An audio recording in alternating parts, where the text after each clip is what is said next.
यहाँ पटना में 24 घंटा बिजली है कि नहीं है? आप 800 मेगावाट बिजली खपत कर रहे हैं पटना में, और बिहार का सब किसान मिला के भी 800 मेगावाट बिजली खपत नहीं। अधिकतम बल प्रयोग गोली चला देना यह कानून विरुद्ध है। इसमें सीधे 302 का मुकदमा दर्ज करना चाहिए बिहार सरकार को। और जो इसका समर्थन करते हो सरकार में, ऐसे लोगों पर 120B के तहत षड्यंत्र में शामिल होने का भी तैयार होना चाहिए। केवल तब चलाइएगा जब सामने वाला हथियार बंद हो। सामने वाला अगर हथियार बंद हो तो गोली चलाइएगा, वो भी पैर में गोली मारिएगा, उसके सर में और छाती में नहीं गोली मारिएगा। नमस्कार, आप देख रहे हैं मगही न्यूज़। मैं हूं सुधेंदु रमन। जिस तरह से कटिहार में कल जो गोली कांड हुआ है, अपने बेबाक बयान के लिए हमारे साथ बिहार सरकार के पूर्व मंत्री सुधाकर सिंह जी हैं। सर, कल की जो घटना घटी है कटिहार में, क्या कहेंगे? कल की घटना कटिहार का अप्रत्याशित है, कल्पना से परे है कि एक निहत्थी भीड़ प्रदर्शन करने वाली पर अधिकतम बल प्रयोग गोली चला देना यह कानून विरुद्ध है।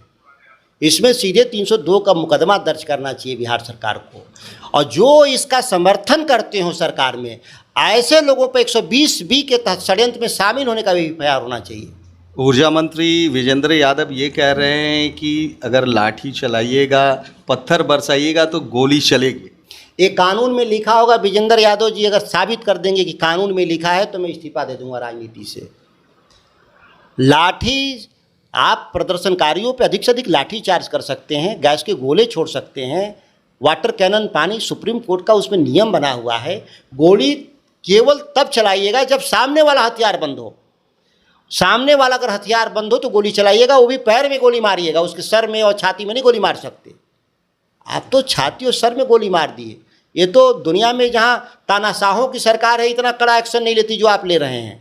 बिजली को लेकर आपने मुख्यमंत्री को 2-2 बार पत्र लिखा है। जिस तरह से कल की घटना घटी है, बिजली को लेकर घटी है, बताया जा रहा है कि 7 दिन से जो प्रदर्शन कर रहे थे और इस तरह की घटनाएं हुई। मैं सरकार को 12 तारीख को भी पत्र लिखा था, मैं 24 तारीख को भी पत्र लिखा था, और इससे पहले विधानसभा का जो सेशन चल रहा था उसमें भी मैंने ध्यान आकर्षण लाया था कि बिहार में विषम परिस्थिति है, सूखा पड़ गया है, किसानों को मदद करने का अवसर आ गया है। कहा जाता है कि आपदा में सबसे जरूरी चीज़ आपदा में पैसे लगाना होता है सरकार का, वो भी किसान। पूरे बिहार का 14 करोड़, इस बिहार में सबसे बड़ी उद्योग कहिए, सबसे बड़ा धंधा कहिए, खेती है। और जब खेती का समय आया तो ऐन वक्त पे सरकार किसानों के साथ नाइंसाफ़ी किया। अगर किसान आ ही गया प्रदर्शन में किन्हीं कारणों से, और क्यों नहीं आएगा? जब राजनीतिक दल अपनी भूमिका नहीं निभाएंगे तो किसान आएंगे ही सड़कों पर अपनी बात को लेकर के। तो गोली मार देना कहीं से भी न्यायोचित नहीं है। जदयू के प्रवक्ता कहते हैं चूंकि बिहार को बिजली जो है महंगे दर में मिल रही है, इसलिए वो प्रदर्शन कर रहे हैं। वो संभव नहीं कि जितना वो कहें उतना बिजली दे सकें। बिजली की कहाँ कमी है? जेडीयू के प्रवक्ता हों या किसी भी पार्टी के प्रवक्ता हों, यहाँ पटना में 24 घंटा बिजली है कि नहीं है? आप 800 मेगावाट बिजली खपत कर रहे हैं पटना में, और बिहार का सब किसान मिला के भी 800 मेगावाट बिजली खपत नहीं करता। ये सब छलावा है, बेवकूफ़ी है। बिजली पर्याप्त है, देना चाहिए। और फिर भी अगर बिजली नहीं दे सकते हैं, कोई बात नहीं, माफ़ी मांगिए बिहार से कि गोली मार दीजिएगा। ये कौन तर्क हुआ? किसी के घर में कोई आदमी कैंसर पीड़ित हो जाता है, बहुत महंगा इलाज है, तो क्या लोग भैया इलाज नहीं कराते? लोग छोड़ देंगे मरने के लिए लोगों को? आपदा पर सबसे पहले अधिकार राजकोष पर किसानों का है, सबसे पहले लोगों को मदद करना चाहिए।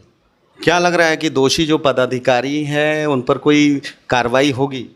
देखिए, कार्रवाई नहीं होगी तो दुर्भाग्यपूर्ण है। सरकार को फौरी तरीके से 302 के तहत मुकदमा दर्ज करके गिरफ्तार करना चाहिए जो गोली चलाने वाले लोग, अधिकारी और कर्मचारियों को, और जो मरे हैं लोग उनको मदद करना चाहिए, राहत देना चाहिए। ये थे बिहार सरकार के पूर्व मंत्री सुधाकर सिंह जी, जिन्होंने स्पष्ट तौर पर अपने ही सरकार को आड़े हाथों लिया। उन्होंने कहा है कि जो बिजली की मांगों को लेकर उन्होंने नीतीश कुमार को इससे पहले 2 बार पत्र लिखा है। उन्होंने 12 तारीख और 24 तारीख को ये पत्र लिखा था मुख्यमंत्री को, लेकिन उस पर भी कोई उचित कार्रवाई नहीं हुई है। उसी का फलस्वरूप कह सकते हैं कि 26 को जो घटना कटिहार में घटी, जिस तरह से प्रदर्शनकारियों पर गोलियां चलाई गई, जिसमें 2 व्यक्ति वहीं पर मौके पर ही 2 व्यक्तियों की मौत हो गई और एक घायल है। अब देखना ये है कि सरकार इस पर क्या कोई उचित कार्रवाई कर पाती है या नहीं। फिलहाल तमाम हमारी ऐसी खबरों को देखने के लिए आप देखते रहिए मगही न्यूज़।